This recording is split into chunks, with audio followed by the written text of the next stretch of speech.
Welcome to the Global Hydrogen Interview Series, also known as the Full Court Press, where we're going to take a rapid-fire look at a market that some are calling the new oil of the 21st century. My name is Michelle Meinecker. I'm the Director of the Energy Transition Dialogues at Gulf Intelligence, and I'm delighted to welcome Lionel Rabin, the founder and Managing Director of Haltika Consultancy, which was founded in Dubai. Lionel, thank you very much for joining us.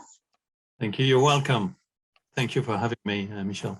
No, not at all. And we're chatting at a very exciting time in terms of a post-COP26 environment where there's a lot of digesting of the key themes that were discussed, some disappointment, of course, as we've heard a lot of, other areas that did better than we anticipated as well. But I have to say that tone of disappointment is just linked to COP26. The hype before and the tone of disappointment afterwards seems to just be part of that wave pattern. But I'd be interested to think from you, how do you think that the progress during what was the world's biggest climate gathering will help make blue and green hydrogen more bankable in 2022? Yeah, that's it's actually a very important question. I think I'm probably part of the optimistic people. That's probably based on my background of several decades in the hydrogen space, for example. But I'm a true believer that there is definitely a roadmap and a plan forward to decarbonize the economy. Obviously, it's not going to happen overnight. As we know, it will take more than one COP, in the next few years to put all the heads in the right direction, I would say, whether technical, political forces, and so on. And I do believe that one of the things that pleases me, I would say, is that we're going to have a COP, a conference of parties every year now moving forward. And the two ones are, the next one is in Egypt and the one after that's going to be in Abu Dhabi, if I am not mistaken. So I am obviously very focused on that region, the MENA region, but I think it's also very important to show that regions that were traditionally hydrocarbon energy-based exporter are also key contributors to the transition, the energy transition that we are going in. So yes, a lot of disappointment, but a lot of reasons to be optimistic as well. Mm-hmm. Technology is progressing at light speed in terms of low carbon technology and alternatives, carbon-free, low carbon. So that makes me also, quite enthusiastic about what I've seen. And obviously we had a lot of time to reflect on that over the last 18 months because none of us traveled much. And I do see a light at the end of that tunnel in terms of moving on to different forms of energy. So I would say let's not worry too much. Well, COP26 was another milestone, another mark in the sand. We're moving forward. There are a lot of reasons to be energized by the carbon reduction and so on. So that's my view today. A lot of work to be done, but quite optimistic overall. And as you say, when you have the historical epicenters of fossil fuels, especially when it comes to UAE hosting COP, an upcoming COP, that speaks volumes about how that narrative's changing and how the changes have to be happening on the ground as well. And it's a huge platform for the MENA region in the next couple of years to truly show what they've been doing. We know that the region is home to some of the world's biggest and most competitively priced renewable energy projects as well. So it's a platform to spring even further if we're taking that optimist tone, which I agree with you in spring, further, even more so. And when it comes to the clean hydrogen, the blue and the green hydrogen, as they're commonly bound together, there's been huge progress recently. I mean, just in the first 7 months of this year, 36% of the total number of projects were announced worldwide. So 131 large-scale projects were announced between January and July this year, taking the global total to 359, with total investments in that value chain around $500 billion US up to 2030. These are figures from the Hydrogen Council. These are not small numbers. And the fact that we saw that 36% surge this year, especially if you consider after the financial strain of 2020, which the IMF called the worst economic squeeze since the Great Depression. If we're considering the broader context, that 36% really does speak volumes. So the broader context is definitely strengthening all the time. And when we talk about as well the COP26 picture when it comes to Article 6 and the future of carbon pricing, how instrumental do you think making progress in the Middle East, which is behind when it comes to pricing carbon and carbon pricing initiatives, how instrumental do you think some kind of step forward by one of the regional forerunners such as the UAE or Saudi Arabia climate forerunners is that next year? Do we need to have that to really get that momentum and the bankability behind green and blue hydrogen moving? Right. I think it's fundamental. What's happening right now in some of the regions of the world will have direct or indirect impact on other regions, whether they are importers or exporters of decarbonized energy. So it is fundamental. It's not the only point. Obviously, it's not the only one fundamental, but it's one of those. And the valuation and the assessment of a ton of carbon emission is also going to be contributing to making the market of hydrogen, whether it's blue or green or even other colors, actually. So it is fundamental. When you put it in perspective, is for example, regions like the European Union are obviously progressing relatively fast about getting into they have an emission trading scheme already in place, so that's very established to work within. But that's not the only thing that's going to drive the decarbonization forward, but it's an important starting point. And then the valuation of a ton of carbon, whether it should be 20 or 50 or per ton, 120 is, or 120 to that matter. Yeah, exactly. As it has been floated, then it's going to be obviously pushing the baseline a little bit higher. For the moment, I'm hearing and I'm seeing in a lot of comparative analysis that green hydrogen is more expensive than blue, and blue is more expensive than gray. Well, that stating the obvious. In one hand, you're not burdening the gray hydrogen with the cost of carbon emission, but if you now start putting a value against each and every ton of carbon being emitted, then the gray hydrogen, even the blue hydrogen, will basically become a higher baseline to shoot for in terms of competitiveness of the green hydrogen. So the green hydrogen, on the one hand, is seeing the levelized cost of hydrogen declining as possible. There's still a lot of steps to go through.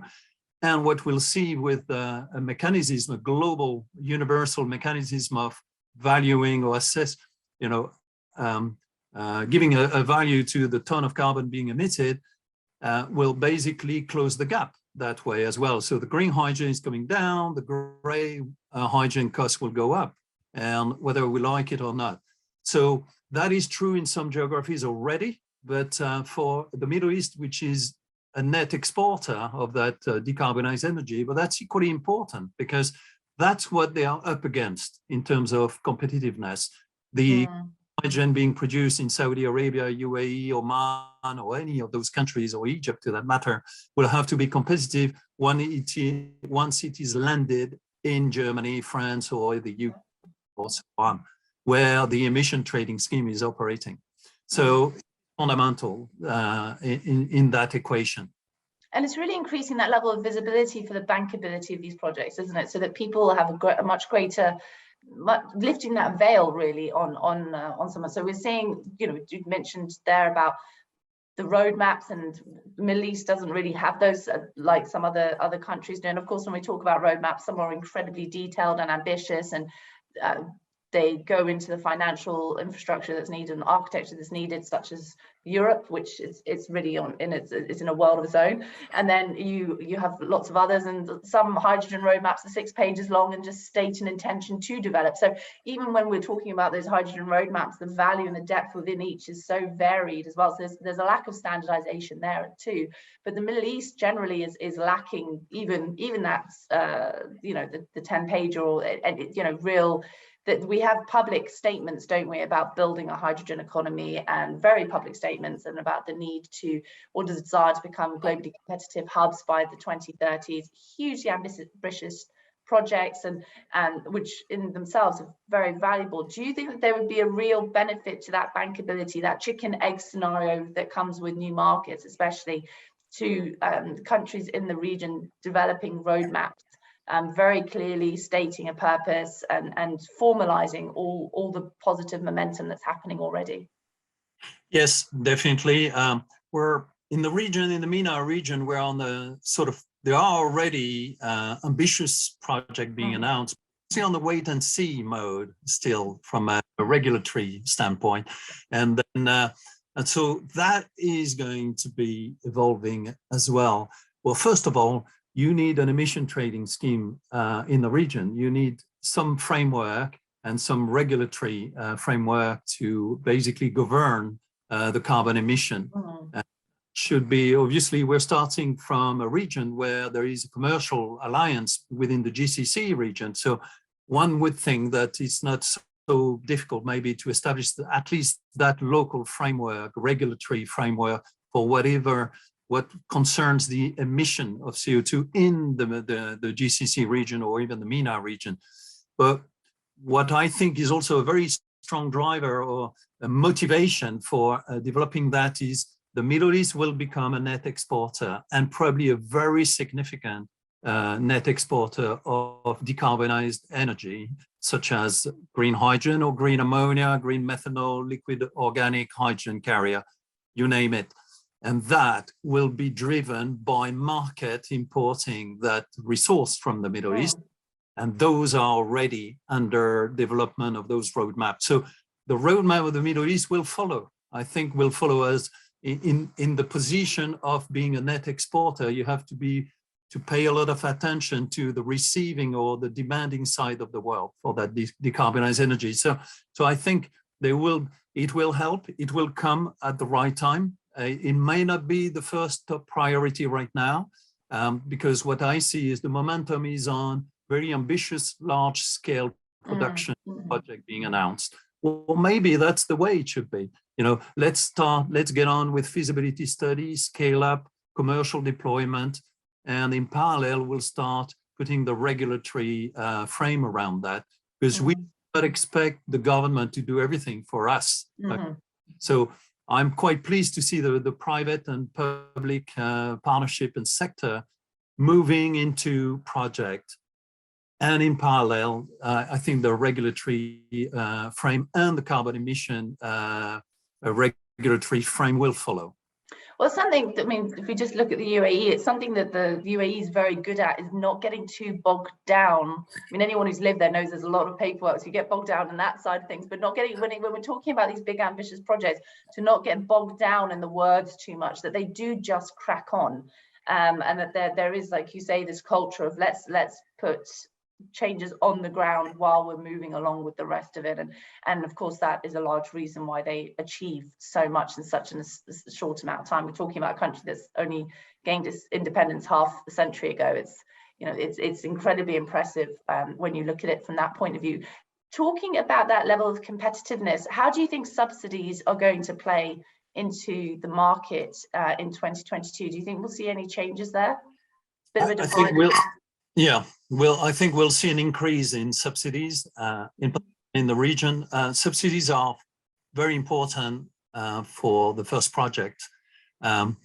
Green hydrogen or blue hydrogen, to that matter, as project or investment are not sustainable if they need subsidies all along the life cycle of the project. But equally, it's very important that the government subsidize that at the outset of those projects. So in particular, when it comes to piloting, proving the technology, proving the configuration, proving the supply chain as well. It's not all about the production, it's about the storage and the transportation of that decarbonized energy to Japan, Korea, or Europe, or and so on.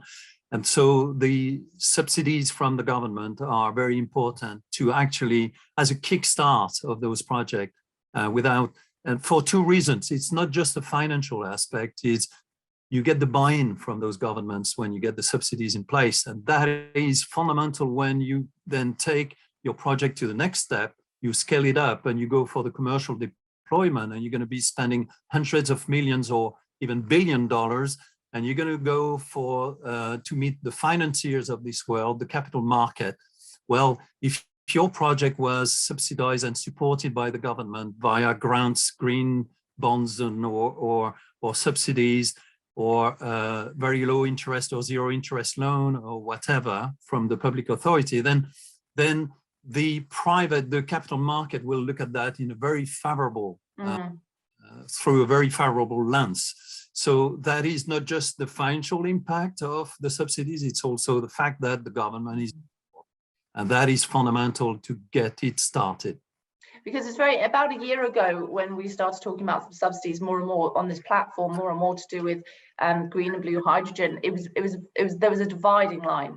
Half thought, no, this is an expensive mistake that's just going to weaken the market in the long term. We're still going to be talking about having to get off hydrogen subsidies in the 2040s and so on, and this, we can't repeat mistakes that we saw in other markets. And the other half said exactly what you've said, and it's been really interesting because over the last year the tone has completely changed, and now the vast majority are in line with what you're saying as well about the reality of needing to get these markets off the ground and to hit those very ambitious targets 9 years away to create a globally competitive hydrogen hub with exports as well, for a market that by 2050 will help 20% of abatement needs. These are huge targets that never had to tackle before, and subsidies are going to be a key part of getting that momentum going, like you say, on the private and on the public side. Lionel, thank you so much. There's so much more we could delve into, especially after COP and the bankability side of things as well. So I hope you can join us again in next year, and we can go through some other parts of what is a fascinating conversation and very fast evolving as well. So thank you very much. Thank you very much for giving me the opportunity to talk about that, and I look forward to another session of discussion with Gulf Intelligence. Thank you very much. Thank you, Lionel. Thank you.